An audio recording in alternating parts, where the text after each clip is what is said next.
My name is Mark. I have been a ranger in the Masai Mara for nearly 30 years, and I have seen things that would make a man question everything he thought he knew about the wild.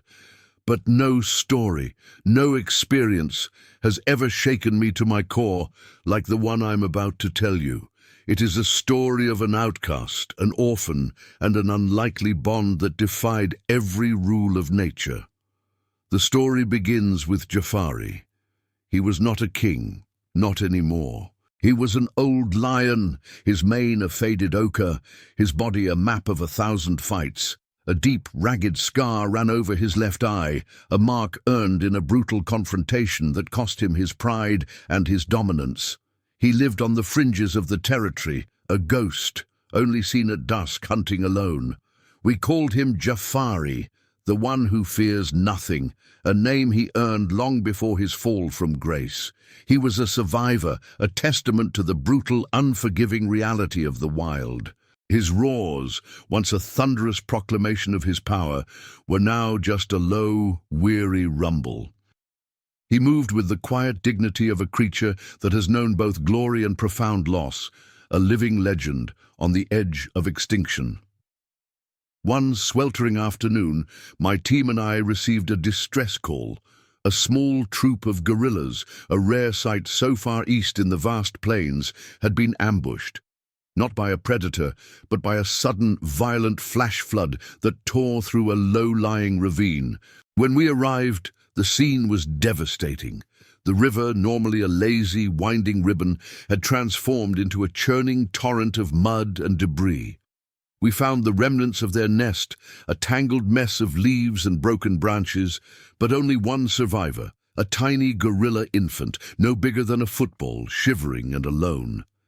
His mother was gone, swept away by the unforgiving currents. He was too weak to be left to the elements, but too wild to be kept. We knew our rescue mission was temporary. Our plan was to locate a nearby gorilla troop and reintroduce him, hoping his natural family would take him in. We named him Coco. He clung to my hand, his tiny fingers surprisingly strong, and his eyes held a depth of fear and confusion that broke my heart. As we were preparing to move Coco to a safer location, Jafari appeared. He emerged from the tall grasses, not with the swagger of a predator, but with a weary, cautious grace. He was gaunt, his ribs showing through his taut skin, a sign of his recent hard times. He saw us, and he saw Coco. I instinctively gripped my rifle, ready for anything. I knew his reputation. A hungry, desperate lion was a force of nature to be reckoned with. But Jafari did not stalk us. He simply sat a few meters away, his gaze fixed on the trembling infant. His usual fiery gaze was replaced with an almost curiosity. He just watched, a silent sentinel in the golden light of the afternoon. His hunger seemed gone, replaced by a strange, quiet observation that I couldn't comprehend. He stayed there for hours, a motionless statue, as we attended to the shivering Coco. The setting sun cast long shadows, painting the landscape in hues of orange and purple. A profound silence fell over the plains, broken only by the soft chirping of crickets and the rustling of the wind. Later that evening, after we had left the area to plan our next move and get our bearings, I saw something through my binoculars that made my blood run cold. Jafari was not hunting Coco. He was protecting him. Coco, disoriented and perhaps looking for his lost family, had wandered away from where we had last seen him. He was a beacon of vulnerability, a lost child in a world full of danger. And Jafari, the lone king, had placed himself between the baby gorilla and the deepening shadows. Those shadows belonged to a hyena clan, and their matriarch, a shrewd and brutal female we called Zuri, had spotted the easy prey. Zuri and her clan were known for their merciless tactics. They were scavengers, yes, but also cunning hunters, and a lone, helpless infant was a feast waiting to happen. The clan was large, over a dozen strong, their eyes glinting in the fading light. Their maniacal cackles echoed in the twilight, a sound that always sends a shiver down my spine. Jafari's low growl rumbled, a deep warning that I had never heard from him before. He stood over Coco, a shield of scarred muscle and weathered bone. The hyenas circled, their hunger evident in their every movement. Jafari was old, outnumbered, and had no reason to fight for this young gorilla. Yet he did. His roar was not the confident bellow of a king, but the defiant cry of a protector. He was willing to die for this creature who was not his kind, not his prey, and not his family. I've been a ranger for a long time, and what I saw next, well, it's something you have to see to believe. Subscribe to our channel to make sure you don't miss the next part of this incredible journey. This story is a work of fiction, a dramatization based on the incredible spirit of the wild. It's a testament to the mysteries that still lie hidden in the heart of Africa. Jafari's roar was not just a sound, it was a statement. It was a declaration of war against an enemy. He had no business fighting for a friend. He had no business protecting. The roar was powerful, full of a desperate ferocity I had not seen in him for years.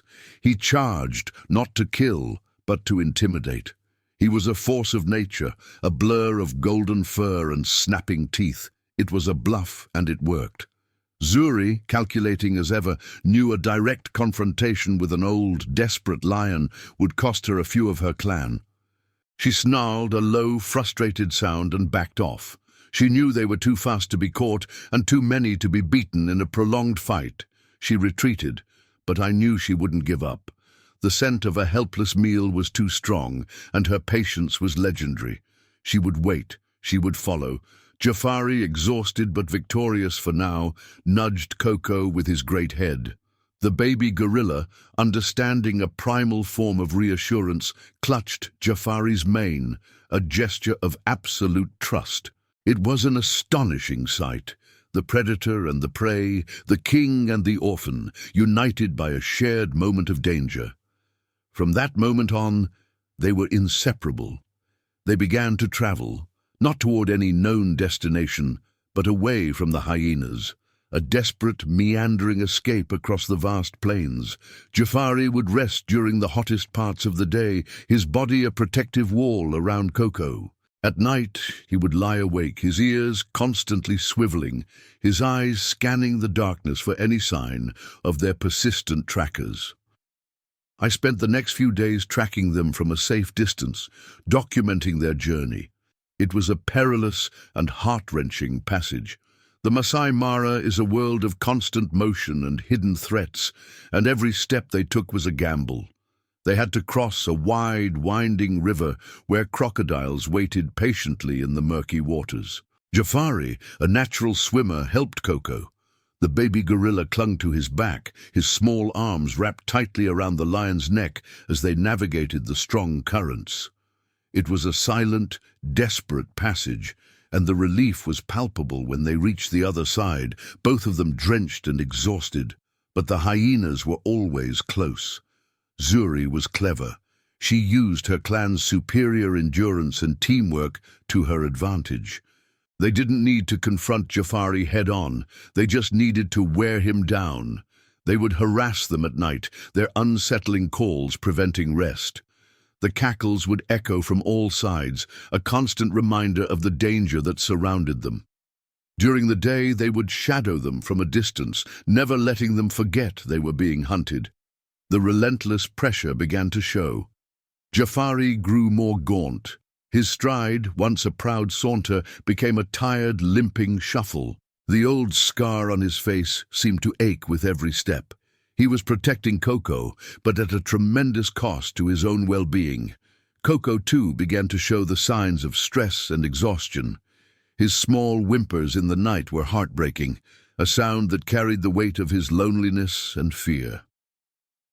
One hot afternoon, in the sparse shade of a lone acacia tree, Jafari collapsed. He was not sick. He was simply depleted. He had hunted little, unable to leave Coco for long, and what little energy he had was spent on protecting him. He lay there, his great chest heaving, his eyes closed, his body a fragile husk of its former power. Coco, seeing his protector so vulnerable, began to wail, a high-pitched cry that carried on the hot, still wind. It was the sound Zuri had been waiting for. From every direction the hyenas emerged. This time they didn't cackle. They were silent, their movements synchronized, a deadly siege. They were no longer just scavengers, they were executioners. Zuri led the charge, her eyes fixed on the helpless pair. Her lips curled back in a cruel, triumphant grin, revealing her powerful teeth. Jafari, hearing their approach, tried to rise. He pushed with his front legs, but his back legs gave out, a final heartbreaking failure of his body. He was trapped. The hyenas closed in, their teeth bared, their hunger evident, their low growls a symphony of death. It was the end, the final moments of a story that should never have happened. What happened next still gives me goosebumps. Just as Zuri was about to deliver the final blow, a new sound broke the silence, the distant thunderous roar of another lion. But it was not a single roar. It was a chorus of them. They were getting closer, the ground trembling under their collective might. It was a different sound, a more youthful, powerful bellow than Jafari's weary cry. The hyenas froze, their heads swiveling, their ears twitching. A new threat had emerged. A pride of lions, led by a dominant male with a formidable black-tipped mane, burst from the tall grasses. They were not from this area. They had been driven north by a rival pride and were looking for a new territory. They had stumbled upon this savage spectacle by sheer chance. They saw the old defeated lion and the baby gorilla, but more importantly, they saw the hyenas. A lion's instinct is to defend its territory, to fight off rivals. And a hyena clan is a rival that all lions despise. The lions of the pride didn't care about Jafari's plight. They were responding to a more primal command, the need to dominate. The new pride's arrival was a complete shock to Zuri and her clan. Her forces were suddenly outnumbered and outmatched. A few hyenas tried to stand their ground, but they were no match for the combined might of a full pride. The new male, swift and powerful, took down two of the hyenas in a matter of seconds. Zuri, defeated and outmatched, let out a frustrated yelp and led the retreat. The hyenas scattered, vanishing back into the tall grasses from which they came, their cunning replaced by panic. The new pride didn't linger. They had done their job. They saw the old defeated lion and the baby gorilla. They didn't see a future king or a potential ally. They saw weakness. They gave a single dismissive snort and continued on their way, heading deeper into the new territory, leaving Jafari and Coco to their quiet, exhausted peace. The silence that followed their departure was profound, a stark contrast to the chaos that had just unfolded. Jafari was spent, but he was alive. He looked over at Coco, who was still huddled close, his small body shaking with a mix of fear and relief. Then Jafari did something that confirmed everything I had come to suspect. He licked the baby gorilla's head, a tender, affectionate gesture. It was the love of a father, not the instinct of a hunter. He laid his massive head on the ground, and Coco, no longer afraid, curled up against his lion protector, finally safe. In the days that followed, Jafari slowly regained his strength. Coco helped him in his own small way. The baby gorilla, now much more confident and no longer in immediate danger, would climb onto Jafari's back and groom his fur, a behavior he would normally do with his own kind. He would bring him small berries and leaves he found on the ground, a futile but touching gesture of care. It was a mutual relationship, one of protection and companionship. They were no longer predator and prey, they were family. Their bond was a silent, unwritten pact, a living testament to an unexplainable connection. My team and I eventually found them. Coco was healthier, his fear replaced by a quiet contentment. Jafari, while still scarred and old, had a new fire in his eyes. He wasn't the king of a pride, but he was the king of his own small family. We decided not to interfere. The bond they had formed was stronger than any human intervention. We simply watched from a respectful distance as the unlikely pair continued their journey, finding their own place in the vast, beautiful, and unforgiving heart of the Masai Mara. Their story is a reminder that in the wild, survival is not just about strength, but about compassion, and family can be found in the most unexpected of places. No one expected a lion to protect a baby gorilla. No one expected a lone outcast to find a new purpose. But that's the thing about the wild, isn't it? It defies expectation. It challenges everything we think we know, and sometimes, in the most unexpected of places, it shows us the most powerful, beautiful stories of all. If this incredible tale touched you, please subscribe to our channel for more stories from the wild.